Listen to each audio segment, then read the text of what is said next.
I have a really interesting update for you on hemp, the science of medicinal marijuana. My name is Mike Adams, the Health Ranger. I'm the Lab Science Director of CWCLabs.com. I'm also the founder of naturalnews.com. So I'm a longtime investigative journalist and researcher into natural medicine. And more recently, over the last couple of years, I've really poured into the science of analytical testing.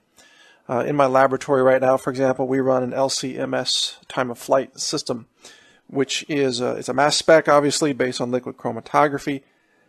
And yet the time-of-flight system does a full scan of the entire spectra thousands of times a second during the chromatography elution from the column. In other words, it's an extraordinary instrument for finding unknowns. And I can mine the data that comes out of that for unknown molecules, looking at mass to charge ratios, M plus H, retention times, fragmentation patterns, and other things like that. And I'm not gonna go total geek on you here, so don't worry. My point is, I've been really studying hemp extracts lately, and these are low THC hemp extracts, by the way. I don't handle the psychoactive components. It's not legal, and it's not even my area of interest. I'm interested in the medicinal aspects of the non-psychoactive constituents of the hemp plant. The CBD, the cannabidiols, the cannabinol, cannabidiolic acid, various cannabinoids that are incredibly powerful. And I'm here to tell you that as a food scientist, I am absolutely blown away at the complexity of this plant and also its efficacy in being such an amazing, healing, curative, restorative plant for humankind. I'm even convinced at this point. I've been studying the molecular structures and the transformation of the molecules. What happens where you have carboxylic acid from the plant that is then transformed into a non-esterified form of the molecule that is psychoactive in the case of THC or non-psychoactive in the case of CBD, but they have the same number of elements, they have the same molecular weights, they're just arranged slightly differently, and one can change into the other under certain conditions. I am convinced there is something that almost seems to be intelligently designed about this plant. It is almost as if this wasn't just some random Mother Nature mutation that sprouted out of the dirt. It's almost like, and I say this metaphorically, but it's almost like God himself put this plant on this planet to heal humanity. It is so extraordinary. Tonight, I'm going to explain to you why the federal government of the United States has its head up its ass. I'm reading from Bereshit Genesis of the Bible, and it says right here, God said, "Let the earth sprout vegetation of plants, bringing forth seed, trees of fruit yielding fruit after each its kind, which have their seed in them on the earth." And it was so.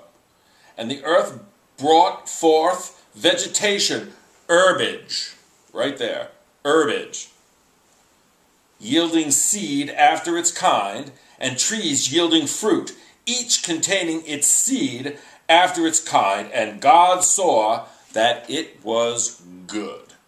Good herbage, my friends. Now, right there in the Bible, God has essentially told you that when he made green plants, that seed, herbage, in his words, it was good. Now, also, understand that the entire planet is a sea of plant orgiastic reproduction. The whole thing. It's everywhere. The colors, the smells, the pistils, the stamen, the pollen, transported through the atmosphere by the wind, on the backs of animals, on the little sticky thingies on bees. The whole thing is a reproductive orgy to make plants grow so that we and all other life may live. and for the federal government of the United States of America to ban the use of something that grows from the ground that God made happen is a blasphemy! Jesus didn't smoke pot, but I do believe cannabis was the key ingredient in the holy anointing oil he used to perform healing miracles. Sound crazy? Well, let's look at the evidence. Jesus never referred to himself as Christ. That was a name given to him by his disciples. It's an Aramaic word that means the anointed one, which makes sense because Jesus anointed his flock before sending them out to anoint others, as described in Mark 6:13. They cast out many devils and anointed with oil many that were sick and healed them.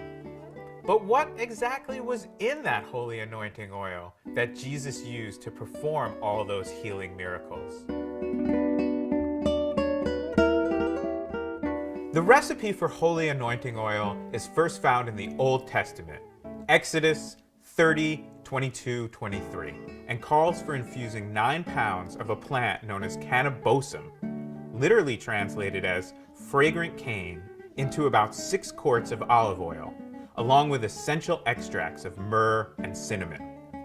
According to conventional biblical scholarship, the 250 shekels of cannabosum, that's about 9 pounds, listed in ancient Hebrew versions of the Old Testament, supposedly refers to a flowering plant called calamus.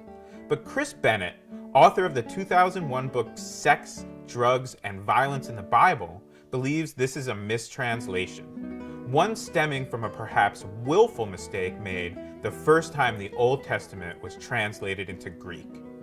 Cannabosum, he claims, was cannabis. But could an oil infused with 9 pounds of cannabis really produce a healing miracle?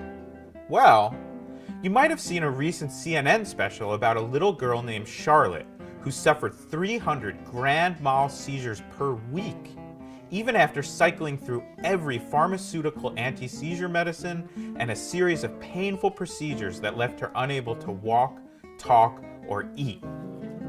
The first time Charlotte's parents gave her a dose of holy plant-derived cannabis oil, her seizures immediately ceased and stopped for 7 straight days.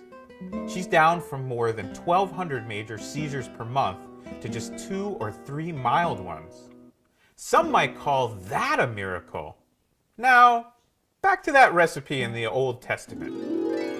Cannabosum makes its first appearance in the Bible as part of the story of Moses and the burning bush, when the revered Jewish prophet gets the holy anointing oil recipe, along with clear instructions to anoint only the priest class and kings.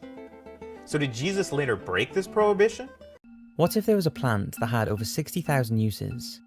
A plant that had the ability to heal some of the deadliest diseases known to mankind? Could replace many chemical-ridden medicines prescribed for problems such as depression and insomnia? A plant that could aid in the reduction of the growing and devastating effects of deforestation around the planet, preventing the habitat destruction of many endangered animals.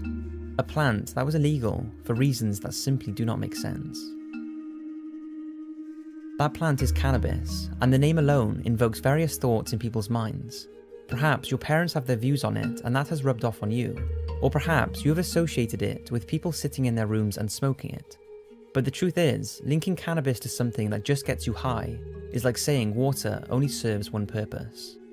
This video is about to get interesting, so sit back and relax. Let's take things back to the basics. There are 3 species of cannabis: sativa, indica, and ruderellus, all of which can be split, although usually the sativa type, into an industrial compound referred to as hemp, which is where the industrial side of cannabis comes in. Hemp has been used for thousands of years, and its usability is unlike anything else. It can be used for oil for cooking and converting to fuel.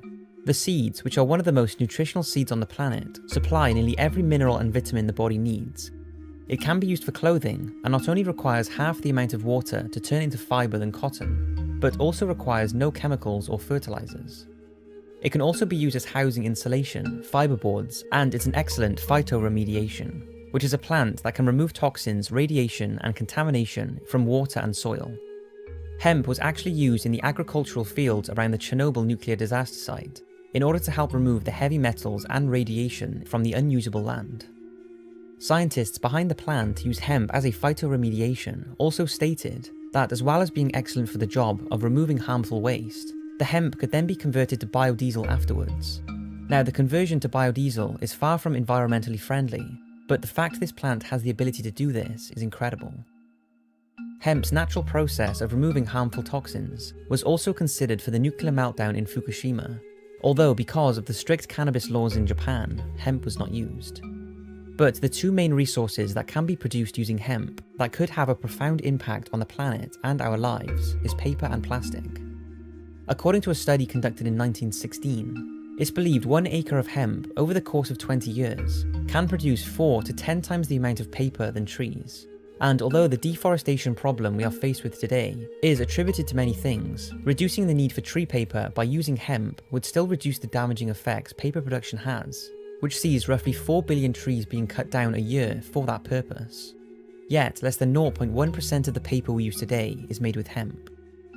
Hemp plastic, which can not only be made to be completely biodegradable, reducing the enormous amount of pollution on beaches and destruction to marine life, can also be produced with little or no chemicals, which we all know makes up the majority of plastic we use today. Now, those who discredit the widespread use of hemp as a material say it can be costly and time-consuming to produce the equivalent of what we have today, and they're right. However, cheaper is not always best, as has been shown with the impact of chemically ridden and non-degradable products we consume. So yes, hemp would most likely cost more to use, but the overall impact would be more than justifiable. A game-changing medicine. Where do I begin with the medical side of cannabis? Well, let's start with what scientists and researchers believe is the reason it has profound benefits in the first place. So far, they have been able to identify 483 different chemical compounds within the plant, 80 of which are called cannabinoids.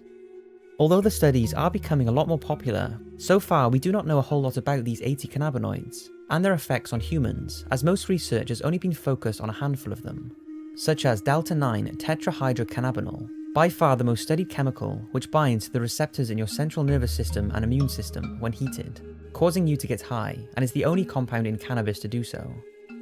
It's the chemical that medical marijuana is most active in, as it acts as a side effect-free muscle relaxant, anti-inflammatory, antidepressant, and current studies are showing that it could be used as a treatment for anxiety, the side effects of chemotherapy, cancer growth reduction, Crohn's disease, chronic pain, insomnia, and multiple sclerosis, just to name a few. The next one is tetrahydrocannabinolic acid, which is the same chemical as the one just talked about, but in its unheated form, which means it's a non-psychoactive compound. This is administered by juicing cannabis as you would wheatgrass or any other plant, as it contains medical properties that are lost when heated. This chemical is in its early stages of research, but is thought to be an effective treatment as an anti-inflammatory and a variety of illnesses without any significant side effects, and also will not give patients the feeling of a high. Cannabidiol is similar and has been linked as an effective aid for anxiety, nausea, acne, schizophrenia, and many neurodegenerative diseases. However, truth be told, these studies have not gone on long enough for us to know the full benefits cannabis may have, and there's a reason for that, because it's been illegal in nearly every country since the early 1900s, and let's talk about that. Why is it illegal? We have established that cannabis has thousands of industrial uses, and many of these can be produced with less of an impact on the environment than conventional products, and that cannabis may have more medical benefits than any other natural, untouched product in the world. So why would something with all of these uses and benefits be illegal? It can't be because of the high received when smoked, because if that was the case and the law wanted to protect us, then why would alcohol and tobacco, substances that kill millions every year, or even refined sugar that can be linked to a lot of the health complications humans suffer from today, be legal? That just wouldn't make any sense.